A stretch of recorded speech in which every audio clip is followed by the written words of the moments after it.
It is Saturday, November 29th, 2025. I'm meteorologist Brian Shields. Back-to-back winter storms, or late fall storms, if you will, working through substantial snows with some of these, and a big difference from what I'm seeing in the models, not just with the snow totals, but also the eventual track of this second system. And I want to track all of this step by step in this video. So thank you for your patience. Watching this here, this is the first system that we have been watching. Now, taking a look at what's going on right now, we'll start with system number one. Of course, the snow on the backside already working through Illinois. Big snow anywhere from Chicago, watching back toward Lake Forest. Some substantial snow will be working in down through Springfield, get toward St. Louis, and then just off toward the south. That's where we start to get a mix. We have some of that warm air intruding. So as we work our way south, really Springfield south, as we work our way into Arkansas, back through Little Rock, watching out for some of the heavier rain. And with that, we're going to see even a severe weather potential in this sector. So yes, snow here, but down to the south, we could get some gusty winds out of this. Tornado risk overall low, but as this works its way right across the Mississippi, coming out of Louisiana, a very isolated risk of a tornado. Don't want to lose sight of that as well on the south side of it. We lift to the north and swinging back here. Don't want to lose sight of this as well. Coming off here, we have that lake effect snow machine. So over toward the Syracuse area, we've been seeing some of the snow right across 90. Some of that has been kicking in. So monitoring that as well. That's ahead of the first system, just that flow coming off of the lakes, watching that. Now, let's go step by step with system number one, then two, and then I want to show you the snow totals and the freezing rain potential. So this is later today. Let's swing forward as we watch our first system kind of work its way through, lifting up toward New England, the mid-Atlantic. You see here the Atlantic region of Canada. This first one, it's going to be that initial batch that I mentioned around Chicago with those higher snow totals, but it will start to almost weaken a little bit as it works its way by, and you can see to the south of it by the time we get into tomorrow. Then we draw our attention to system number two. What's going to happen is a big feed of moisture coming in from Mexico and the Gulf as a whole. Look at that here. This is the beginning of what's going to be the second and potentially larger storm system developing. So this is Monday. See the south side of it, that moisture getting sucked in. East Texas, Louisiana, Mississippi could get some stronger storms. We'll watch out for that. North side, there's the snow developing. Another quick shot of snow, Wisconsin, back toward parts of Illinois, but then it's going to build further as we work our way through Indiana, Ohio, back through Pennsylvania, watching over toward Pittsburgh, Altoona, seeing some heavier snow. This here is by the time we get into Monday night, just after midnight, so very early on Tuesday, and you see kind of a sloppy mess in through here. That's why I want to show you the freezing rain potential in just a second with this. Here's that snow, Toronto seeing that lifting up toward Montreal, mainly just to the south there. Now, here's what we're going to be watching out for as we work our way through the day on Tuesday. South side, of course, watching some of the rain. Now, this is based on the American model, showing the system over here, showing some higher snow totals. You get back toward Worcester north and then back toward the west. That's where it'd have the higher snow potential as we zoom down through here. But it does depend on the track. I'll show you that in just a minute, the difference between the American versus the European model. But you can see what we're dealing with here, a fine line between rain and snow.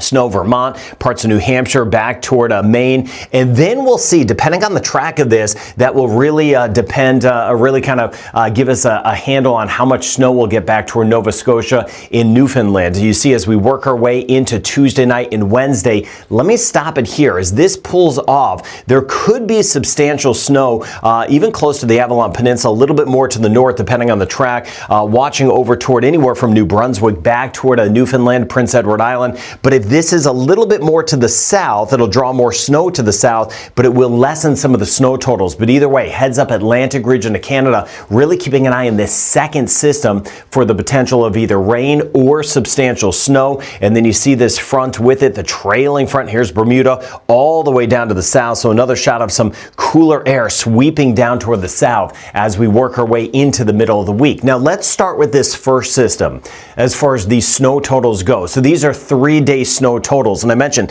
this first system already impacting parts of Iowa, Indiana, Wisconsin, watching even over toward parts of Michigan, especially right through here. This kind of yellowish shading we're seeing here, we could get upwards of 10 inches of rain in this sector. That's why I mentioned Chicago. The first system is going to be bigger in this area right through here.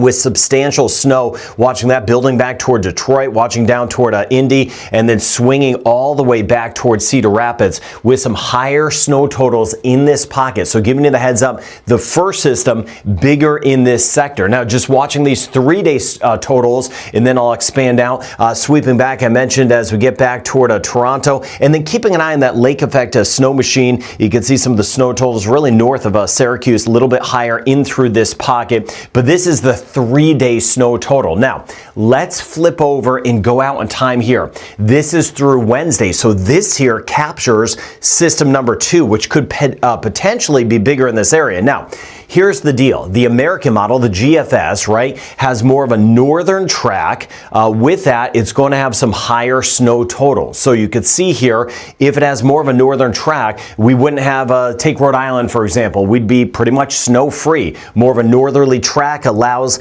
some of that warmer air to intrude. So Cape Cod and the islands back through Rhode Island, we wouldn't be talking about snow at all. It'd be rain, and that snow would be to the north. But it is spitting out higher snow totals overall. You take Albany, for example, we'd be looking at about 5 to 6 inches of some snow if the American model is right. But the European model is a little bit different. It's more of a southerly track, right? That does a couple things. That draws more of the snow to the south. You see that? Look at Rhode Island, for example. If it's more of a southerly track, there could be an inch or 2, maybe 3 of some snow in parts of Rhode Island. So that kind of gives you a sample of the difference. Then you take Albany, it lowers the snow totals down to 3 inches. So that's the difference, and I'm not quite sure yet how this will shake out, but I like to give you all the information so you could kind of get a feel of this as we track this together. So the European model, more of a southerly track, that would allow more of us to see snow, but lesser snow totals. The American model, more of a northerly track,